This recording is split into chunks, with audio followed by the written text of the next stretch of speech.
conversation about 2 weeks ago when you sent an article to Dreuz.info to publish, where you were explaining that because the Jewish people is not united, we won't make it, we won't succeed, and we won't have any path in this world. It will keep developing anti-Semitism and Jew hatred and rejection of Israel and delegitimizing the right to Israel people to have its own country here in Israel.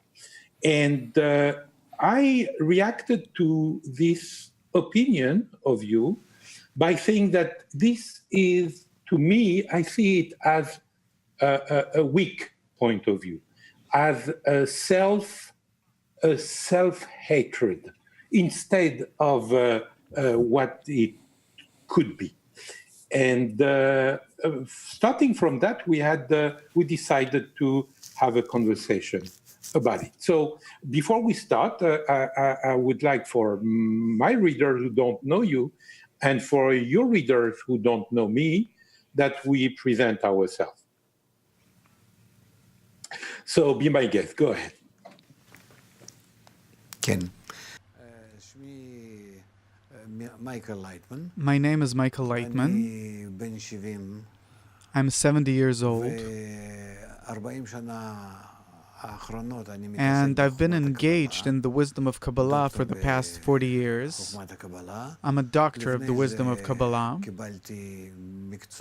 My previous profession that I studied in the university was biocybernetics, the systems of the human body in terms of how they function and how they exist. I have children, grandchildren. I have many students. I'm the head of the Kabbalah organization, to differentiate from Berg's Kabbalah organization in the United States. This organization is called Bnei Baruch. It's an international organization that includes many, many people around the world. We have more than 150 branches around the world with the sole purpose of teaching the wisdom of Kabbalah. The wisdom of Kabbalah is a very ancient wisdom. It's almost 6,000 years old. And everything that we have in Judaism, in what we call the Torah, it is all the external form of the Kabbalah, which is called the internality of the Torah, or the Torah of truth. And this is what we do. This is actually what I do. And all of my time and my lessons and lectures and everything that I do is around this subject. Please. Okay, my name is Patrick Grumberg. I'm a French-born Israeli who live part-time in Israel and part-time in the United States. I'm a journalist and a political commentator, and I'm a proud, strong Zionist. I wouldn't even say Zionist because I would say pro-Israeli, because to me, Zionism is over. We succeeded at Zionism, which was to establish a land, our land, back to the Jewish people. So I would say a very strong and proud Israeli, Jewish, and pro-Israeli guy. And from that point of view, I'm writing from my perspective for different readers in English and in French on several websites. And most of my readers are non-Jewish people, because when I write in French, I write for a rather big political website named Dreuz.info, as I said before, which is a Christian website. So most of our readers are non-Jewish. And I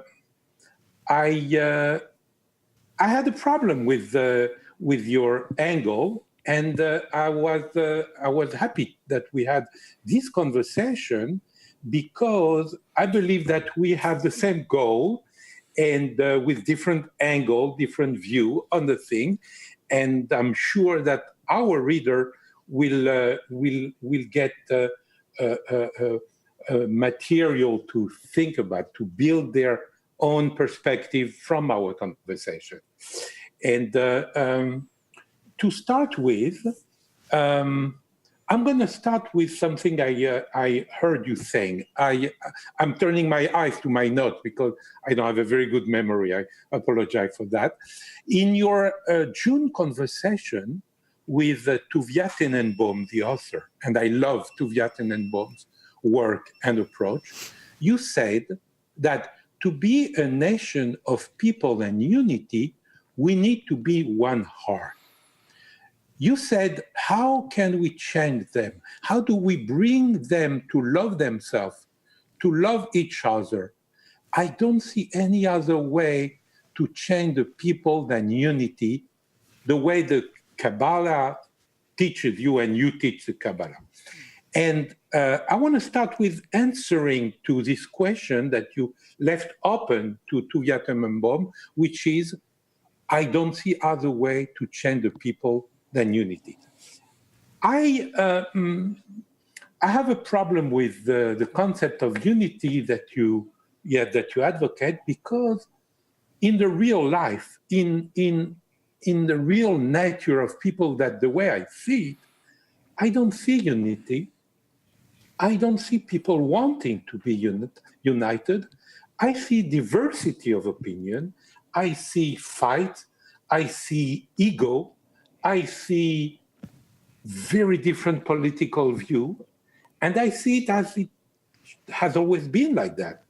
It's everywhere, in my opinion. And I don't see where it could be seeded in a human being that I see in the street, that I see around me, whether in France or in Israel or in the States. So I feel that this concept is a bit abstract to me. I have another approach that I would like to submit to you, which is strength, pride, respect. Respect to the other, pride in ourselves, and strength.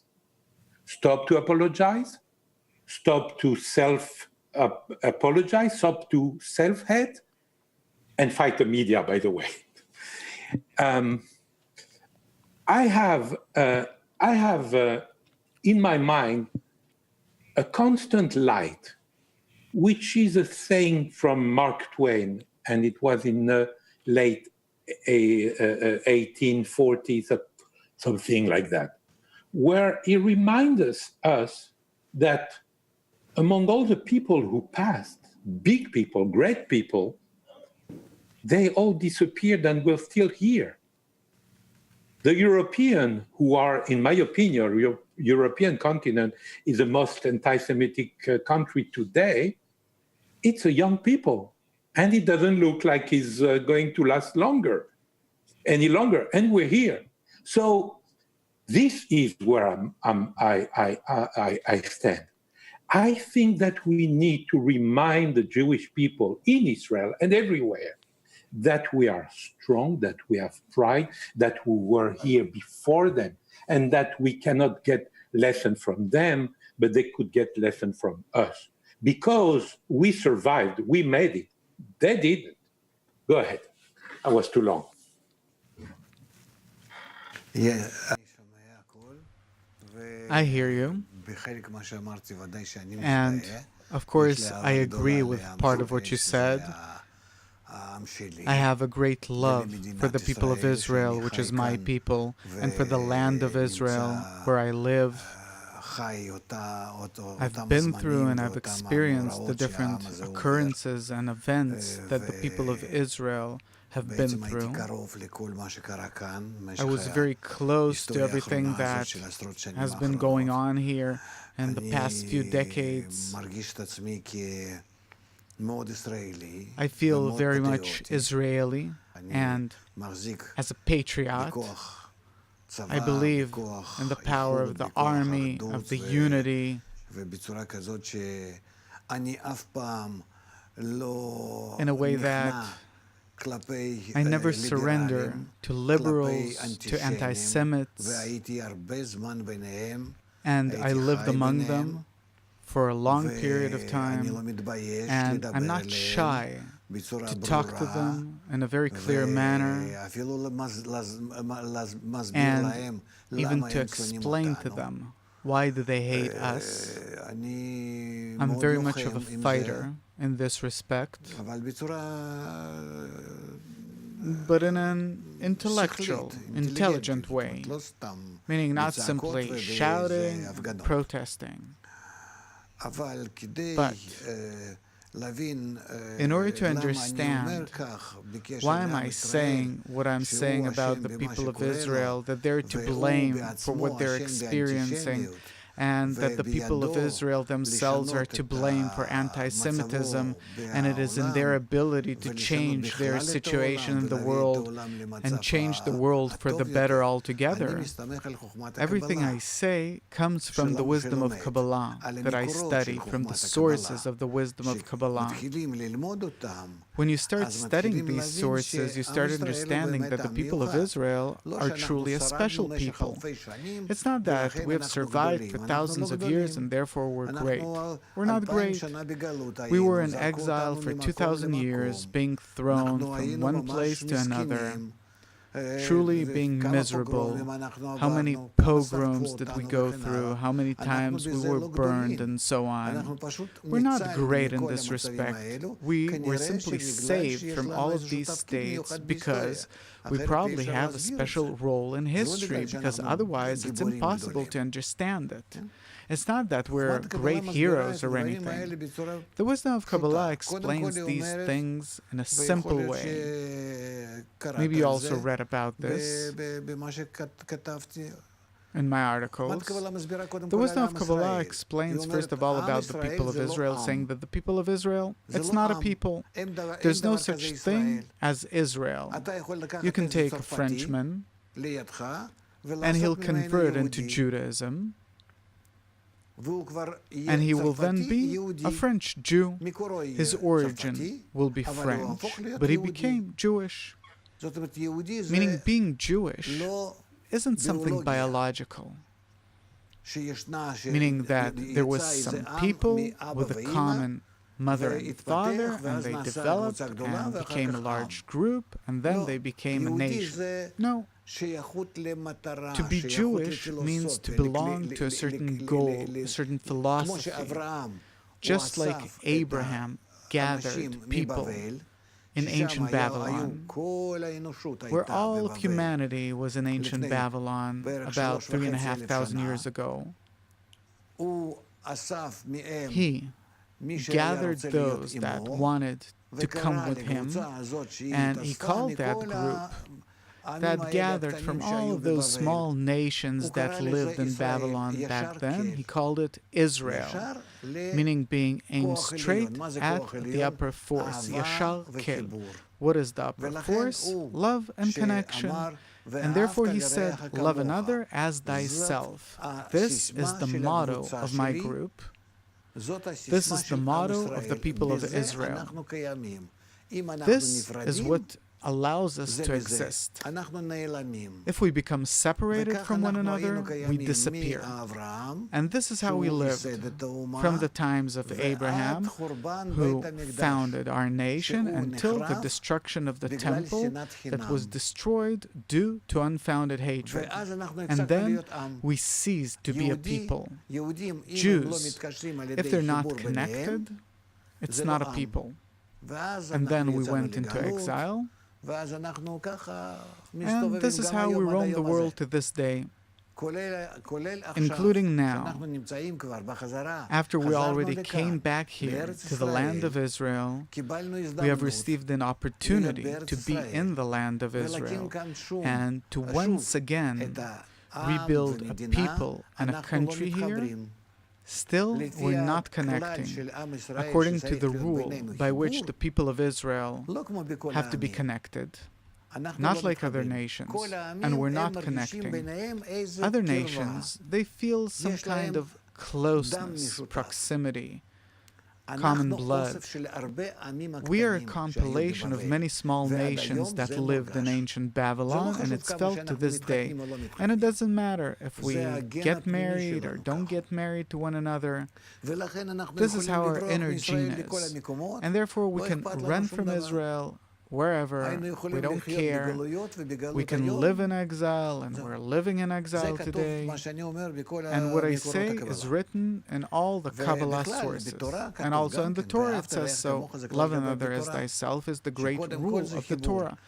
Connection, first and foremost. By the connection, we become a people. Now, according to the historic plan, it's not that we exist simply so, in vain, but we have to reach a state where we set an example for the entire world of what does it mean to be connected, what connection is.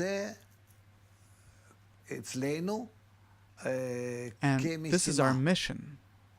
Our national task. We have to reach connection. The entire world has to see this connection, be impressed with it, and to get organized around us as one people all around the world. And this is why they hate us and are expecting of us. I reacted to this much worse than what you're thinking now about what I'm saying. I did not accept this at all. But I'm telling you what the wisdom of Kabbalah says about it. What can we do?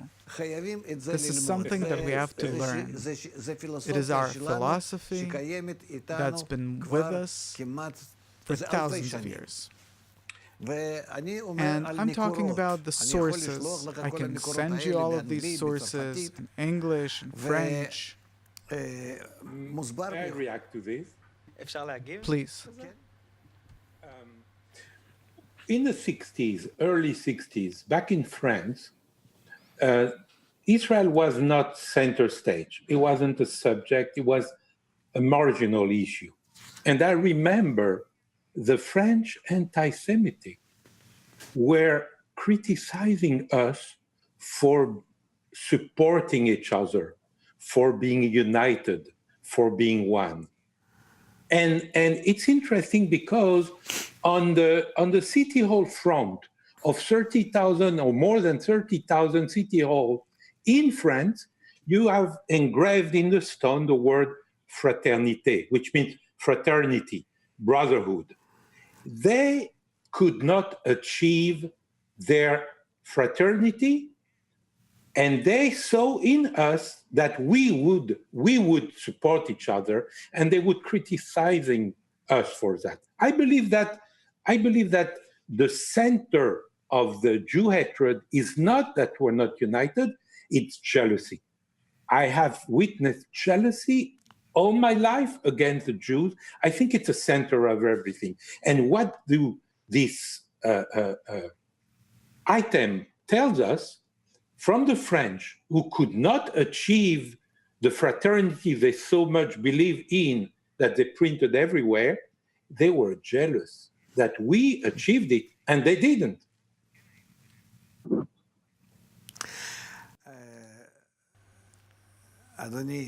Jean-Patrick, Yes. I do not want to convince you. I'm just telling you about our sources, the sources of Judaism, the sources of Kabbalah, the sources of our philosophy. that I'm an expert in. You can agree or disagree, but this is what it says, and I'll gladly send you all of these sources, and you can see what Kabbalists say about it for at least the past 3,000 years. Now, about anti-Semitism, the source of anti-Semitism is unknown. It's unknown. South Korea, North Korea that's in the news is very anti-Semitic, even though that you never had Jews there. They didn't meet Jews, they didn't know whether Jews are connected or not connected. It's a part of the human ego, and it appears all over the world. And it has nothing to do with others seeing us as connected or disconnected. Anti-Semitism needs no justification. It's in the genes. Because we possess the idea of love another as thyself. Humanity is advancing towards a state where it has to connect and become round and integral. Humanity has to reach a state where they will become as one nation. All of humanity, all of the billions of people, they have to feel how connected they are. And if they don't, then the forces, the blows of nature will force us to connect. Because we're becoming opposed to nature. Nature is becoming more and more global and integral. Round. Humanity isn't. Our ego is constantly growing, and we are going in the very opposite direction. We're becoming more distanced from one another. And the difference between nature that is closing in on us integrally and humanity that wants to be differential, the oppositeness leads to an explosion. And the less united we are, and I'm talking about all of the nations, not only about the people of Israel, but about all the nations, the more blows we'll experience, all of humanity.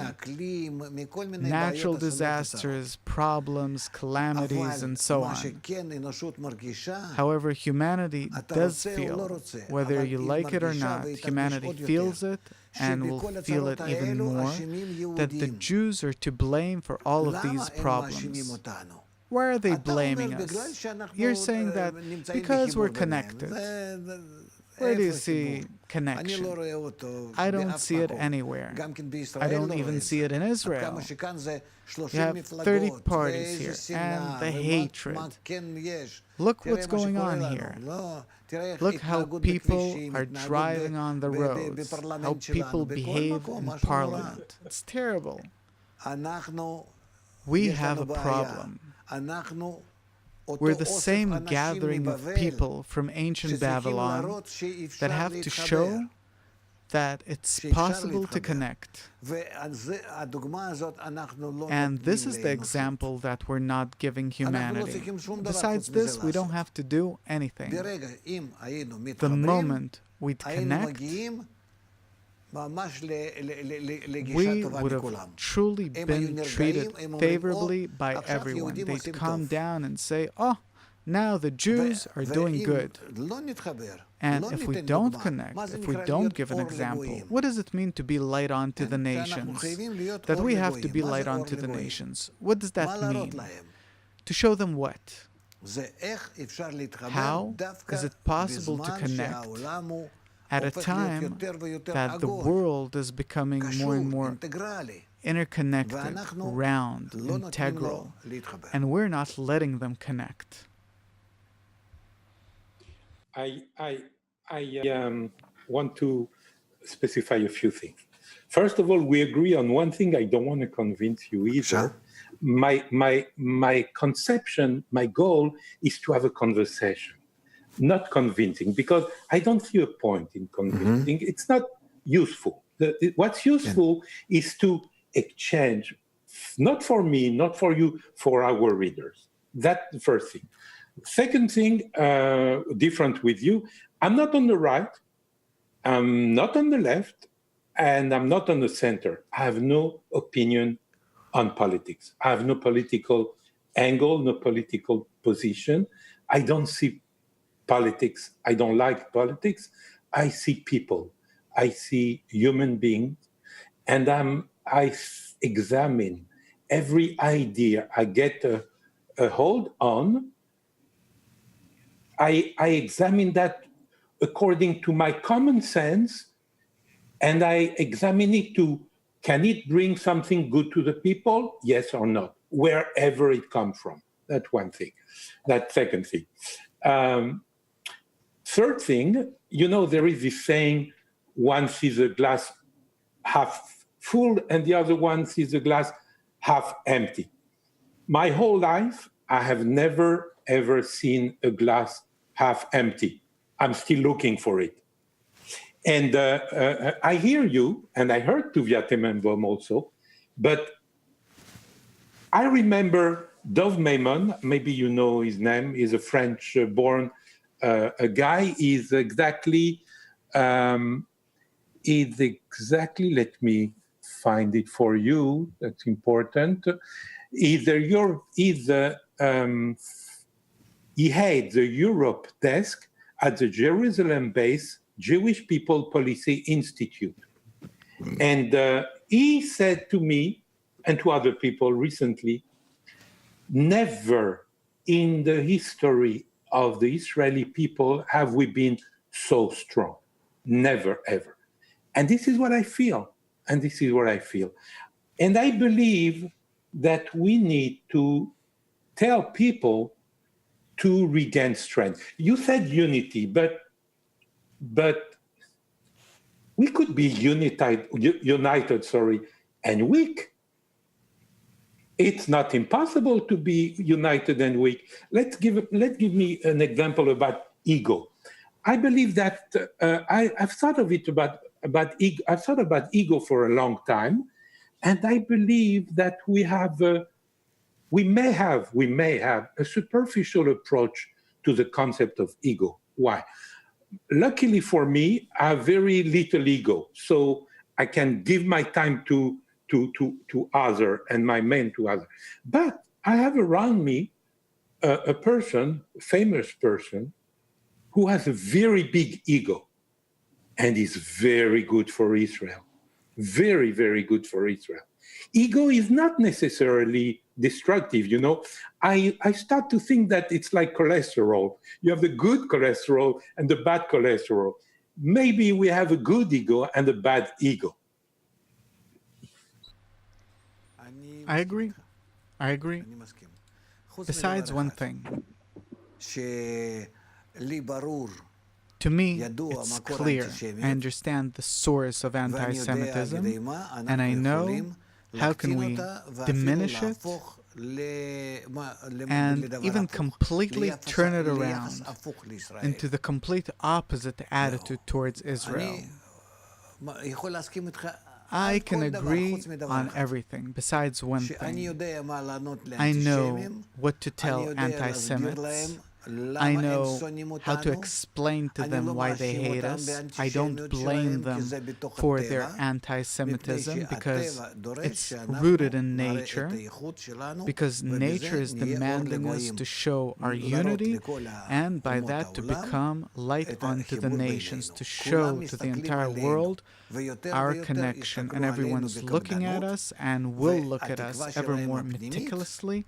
And their inner hope is that they want to see us as an example. Subconsciously, this is what they expect. And not only Kabbalists, also many philosophers wrote about it. It's not only Kabbalah that says so. And therefore,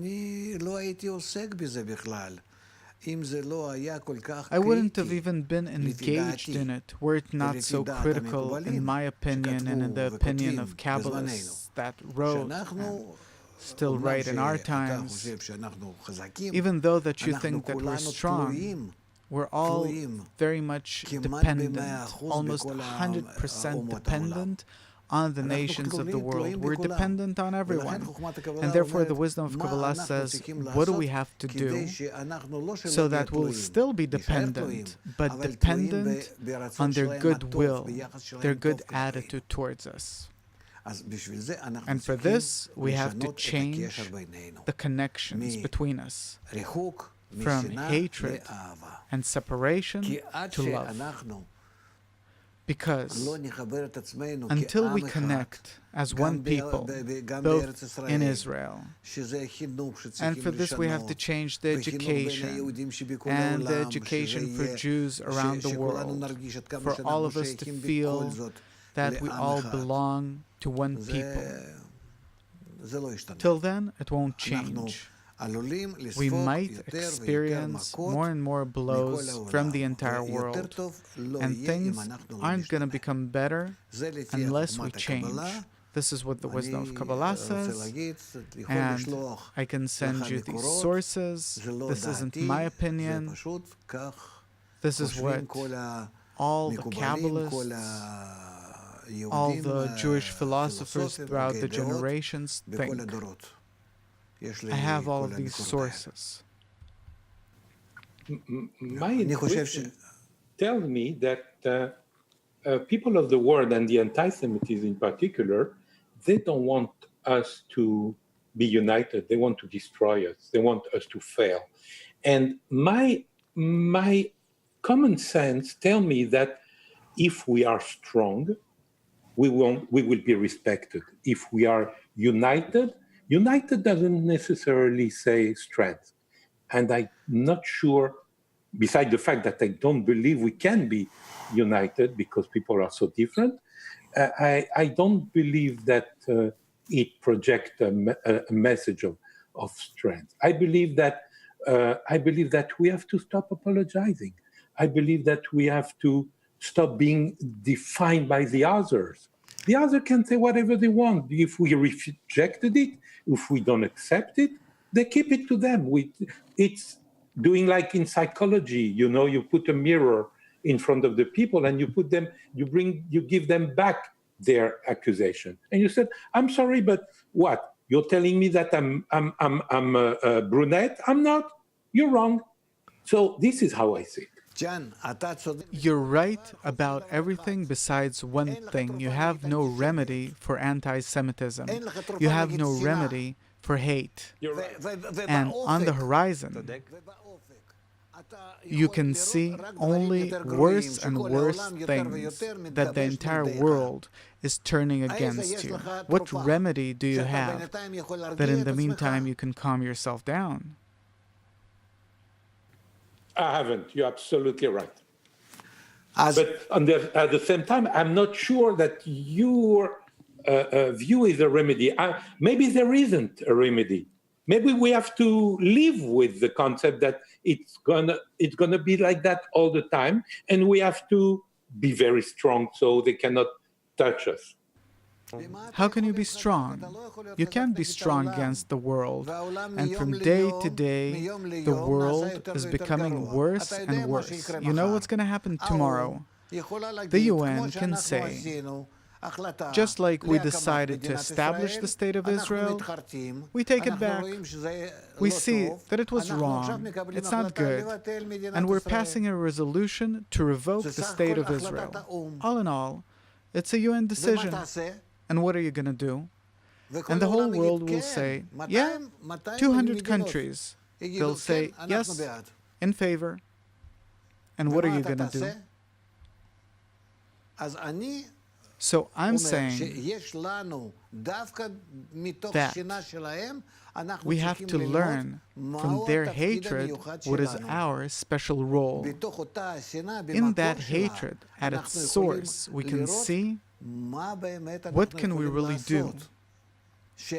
Their hatred towards us, don't say that it's unfounded. It has a special reason. They are looking at us in a special way.